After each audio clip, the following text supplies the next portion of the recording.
And ఇంకోటేంటంటే sir చిన్న పిల్లల్లో కావచ్చు, పెద్దవాళ్ళలో కావచ్చు మానసిక వ్యాధులు వస్తాయా అన్న డౌట్ అయితే కనిపిస్తుంది. మీరేం చెప్తారు ఈ వైటమిన్ డి లోపం వల్ల?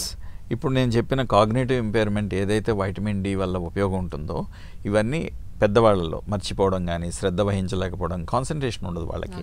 సో వాళ్ళకి మెమరీ లాస్ ఉంటుంది. ఇవన్నీ కూడా పెద్దవాళ్ళు. పిల్లల్లో అయితే there are so many studies అండి, ఇంకా స్టడీస్ జరుగుతున్నాయి, వీళ్ళ రీసెర్చ్ జరుగుతుందండి.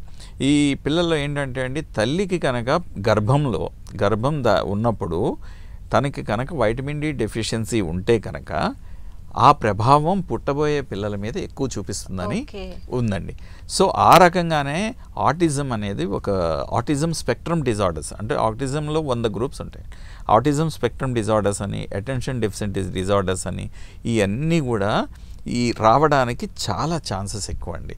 సో వైటమిన్ డి సప్లిమెంటేషన్, అందుకనే మీకు ఇందాక చెప్పాను 1 year లోపు పిల్లలందరికీ కూడా మేము క్లినిక్ వస్తే తల్లిపాలలో తక్కువ ఉంటుంది, తల్లి సరిగ్గా శ్రద్ధ వహించక తీసుకోకపోతే దాని ప్రభావం పుట్టిన తర్వాత పిల్లల్లో ఉంటుంది. కాబట్టి మనము పిల్లలకి న్యూట్రిషన్ సప్లిమెంట్ కింద ఈ వైటమిన్ డి కంపల్సరీగా సప్లిమెంట్ ఇస్తే ఈ 1 yearలో కావలసిన వైటమిన్ డి లోపం లేకుండా చేసి వాళ్ళ బ్రెయిన్ డెవలప్మెంట్ కానీ, మెచ్యూరిటీ కానీ, గ్రోత్ డెవలప్మెంట్ కానీ, ఎదుగుదల కానీ అన్నీ కూడా సవ్యంగా చేయడానికి మనము సపోర్ట్ చేస్తున్నామండి.